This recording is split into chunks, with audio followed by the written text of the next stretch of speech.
Welcome to Gina's Table. I am so glad that you joined me here this week. Grab your favorite drink and let's come to the table and continue our conversation on identity, the labels that we wear, and how we are truly meant to live our lives. If you have been following along over the last couple of weeks with Gina's Table, you know that we've been talking about labels. I asked you a couple of weeks ago to make a list of the labels that you wear. I shared a few of mine, and over the last couple of weeks, we've talked about how labels divide us. They put us in silos and they ask us to conform, and Jesus reconciles us. And I believe that with everything I am, maybe more today than I have in a few weeks or months. Here's the thing. As we dive into labels, those things that have been placed on us, we need to understand who we are to truly be able to show up at the table just as we're supposed to, as men and women of God, as bearers of God, image bearers of God, as sons and daughters of the King. And I realize that not everyone who may be listening to this podcast has a relationship with Jesus or wants a relationship with Jesus or even knows what that means. But my hope is, as we navigate this together, we understand what it means to be able to come to a table and have a conversation in truth, in our vulnerabilities, and be able to discuss the labels that we all bring, the baggage that we all bring to the table. This week, I have attended 2 funerals online because time and distance kept me from being there in person. One was a man in his 70s. Most called him Coach. He was a husband, a father, a grandfather, a writer, a speaker, a preacher, a teacher, a friend, and so much more. My interactions with him were very small compared to so many who he loved and who knew him and who his life had an impact on. The other was a friend, a few years older than me, with 4 kids, 8 grandkids, a pastor's wife, one whom I've had dinner with on at least 5 or 6 occasions, exchanged emails with a few times throughout the years, and we celebrated her life after she fought a battle with cancer over the last 3 years. As I watched their funerals, something struck me about both of them. Both of them had found their true identity in the God they served. They lived long enough and spent enough time alone with God to know and understand a lot of the labels that the world had put on them didn't matter. They had determined that their lives and their legacies would be far greater if they built their life and their foundation on being made in the image of God and being an image bearer of God, rather than playing the games of trying to fit into whatever labels, cultural labels, church labels, labels that maybe someone had tried to throw on them. I was challenged as I watched and wept and laughed as they were remembered by those who loved them the most. How much time have I wasted on proving who I was when I should have been more focused on whom God was calling me to be? You see, I've been struggling with that for quite some time. Who has God called and created me to be? Maybe you don't know what that means, or maybe you do. Maybe you have been confused at what God has called or created you to do because of the things that you've heard or the things that you wear because someone's placed on you. All I can say is, me too. Me too. And as I've thought about what we might talk about here today, and my emotions are right here because of how fresh both of these funerals are. One that I just watched today, one was yesterday. And as I have thought about this, and what will people say in the end, right? I often say to my husband and my children, who will cry at your funeral? Because we spend so much of our life and our time, it seems, trying to please or to fit into a mold or do things for people who probably won't cry at our funeral. The jobs that we do, right? The interactions that we have. But I've been struggling with who God has called and created me to be. And maybe you have too. And all I can say is that I think at some point in time in our lives, and maybe multiple times in our lives, we struggle with who we are. And so I'm going to be bold, and I'm going to talk about things that maybe are a little uncomfortable. But I think in order for us to move forward, we have to have the conversation. As a woman growing up in conservative churches, I have confused what they were saying with what God has said and done in my life.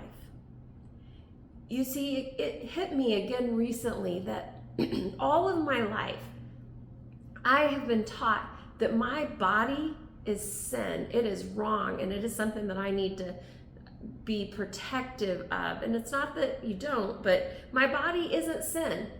It's sin for men not to be able to control their thoughts and actions against my body. I'm not responsible for that. They are. My body as a woman is far greater than simply being able to grow babies and be something for my husband. While all of that is absolutely awesome and even wholly awesome and great, it's not where my worth is.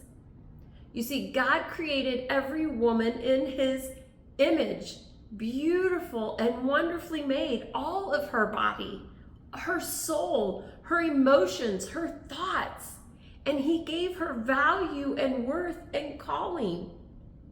He did not make her less than her male counterparts, but a completion of what he had started to show the world who he was through the creation of male and female.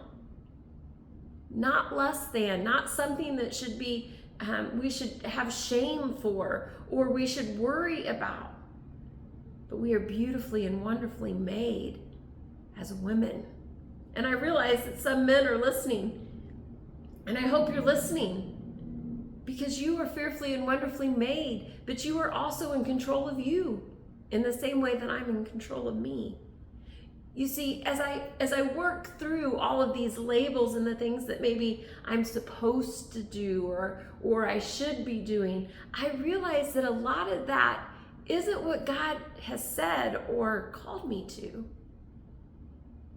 While being a mother has been one of the greatest joys of my life and something that I dreamed about from the time I was very little, that does not need to define or make my value greater or less than.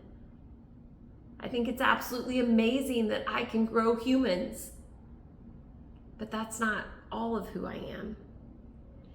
You see, God has called me to share his story through the redemption of mine. He gave me the gifts of communication and hospitality and creativity and a voice to use, right? To make his world greater and better. You see, he's healing and restoring broken places in me, and he's working in the places of my greatest failures to make all things new. And I know that he can do that for you. We don't have to live in the lies of our labels, even the ones maybe that we've earned. We can find freedom to be all that we were created to be through Jesus. And as I was listening to the funeral of Coach Keith this week, and his son wrote a blog about his memoir that he only shared with his family, and he was talking about a time where it was his greatest failure. He felt like a failure. And I just had so much hope reading that. Because if I look at his life from my perspective, I don't see failure. I see quite a bit of success. I see the things that the church world measures, and he was there, right? And yet he learned that in those moments that he had to be crystal clear on who he was. And it wasn't about those labels or those successes or those not successes that the church measured. He learned to walk in the freedom of all who God called him to be. And I found hope there. You see, in full transparency, I'm working through my faith in some new ways. I'm wrestling with what's going to church even look like for me. But I'm growing in confidence of Jesus like never before. And it's slow and it's gritty work. I don't want anyone's worst day to be the day that defines them, or the day that they put on that cloak of shame and they let that to define them for the rest of their life. And so often that's what we do. That worst day, that worst decision we made, that failure that we have becomes the label that we wear, and we walk around with a cloak of shame instead of the freedom to be vulnerable about our shortcomings, our failures, those places that we struggle, and get the help that we need to be able to walk in freedom. Whether that's an addiction, whether that's just a bad decision in a tense moment, whatever it is, right? We need to be able to have the freedom to say, this was a bad day, this was a bad decision, but it does not have to be what defines me for the rest of my life. I don't have to walk in that anymore. I don't have to walk in that anymore. I want us to begin, and some of us are already doing that. I know some of you are already doing this, of creating tables where we can vow to each other that it's okay to show up as you are. It's okay to show up not okay. It's okay to show up broken, as an addict, as someone who's failed. It's okay to show up as a divorcee, as someone who is in the LGBTQ community. It's okay to show up in all of those ways at the table and be who you are. And that we will encourage you not to walk in shame, but to walk in freedom. To walk in freedom. Not in a label, but to walk in freedom. I want to walk in freedom of who God has called me to be. I don't want to hide behind things that I have not done well in the past. Those things that there are people who will most definitely bring up against me. I want to walk in the freedom that Jesus has taken those things and he is redeeming those things, and he is working and molding me into something new. I haven't arrived. I've got more failures than I probably have successes. But what I'm finding is in this gritty process, to show up at the table, I have to find a safe table to show up at, so that I can be me and you can be you.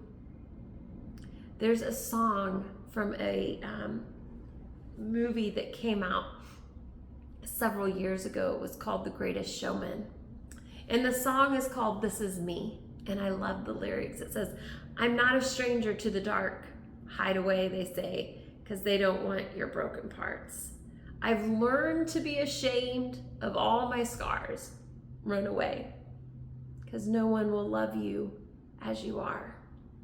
But I'm not going to let them break me down to dust. I know there's a place for us, for we are glorious. When the sharpest words want to cut me down, I'm going to send a flood. I'm going to drown them out. I am brave. I am bruised, but I am who I'm meant to be. This is me. Look out, because here I come. And I'm marching to the beat I drum. I'm not scared to be seen. I make no apologies. This is me. Goes on to say, another round of bullets hit my skin. Well, fire away, because today I won't let the shame sink in. We are bursting through the barricades and reaching for the sun. I'm going to take the sun, S-U-N, and change that to S-O-N, Jesus. We are reaching for the sun, Jesus. We are warriors. Yeah, that's what we've become. We're not going to let them break me down to dust. I know that there's a place for us, for we are glorious. When the sharpest words want to cut me down, I'm going to send a flood. I'm going to drown them out. I am brave. I am bruised. I am who I'm meant to be. This is me. Look out. Here I come. And I'm marching on to the beat I drum. I'm not scared to be seen. I make no apologies. This is me.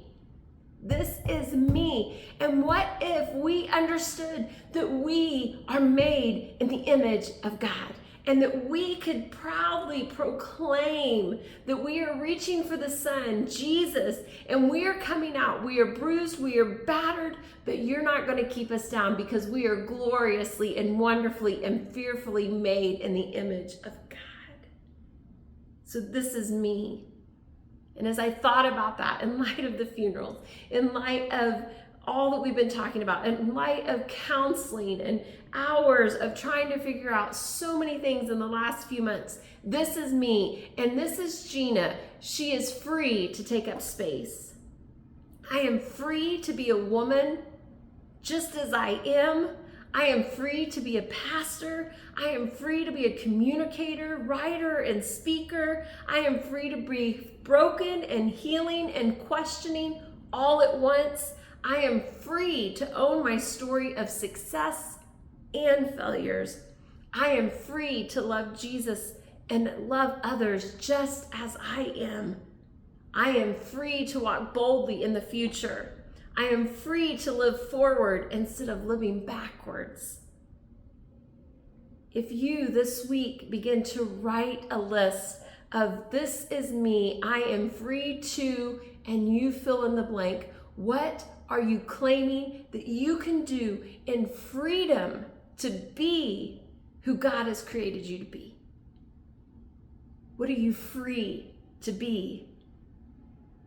I leave you today with my life verse that I have been clinging to for 30 years. And it's found in the book of Ephesians, which is in the New Testament of the Bible. Ephesians 2, chapter 2, verse 8 through 10. And it says this: "For God saved you by his grace when you believed." And you, Gina, can't take credit for this. It is a gift from God. Salvation is not a reward for good things we have done, so none of us can boast about it. And here it is. Here's my life verse. Verse 10. It says, "For we are God's masterpiece. He has created us anew in Christ Jesus so we can do the good things he planned for us long ago." I am free today to be God's masterpiece for the things that he created for me long ago. When we get it straight, when we understand that the labels that this world wants to put on us are not the labels and are not the things that God wants to define us, we can walk in the freedom to be his masterpiece. You are his masterpiece. You are his greatest workmanship. You are a child of God.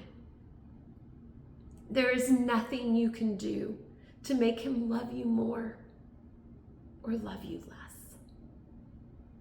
He just loves you. And he waits for the day when we humble ourselves before him and commit to a life with him to live in the freedom that only he can give. You see, at Gina's table, all are welcome, because at God's table, I am welcome. So wherever you are, I encourage you to sit down and write your freedom statements that will replace the labels that you have been hiding behind. Thank you for joining me this week at Gina's Table. If you have questions about what it means to be a follower of Jesus or to have a relationship with Jesus, or you just have questions about identity and what it means to find freedom, please send me a note. I would love to further the conversation with you. I'll see you next week at Gina's Table.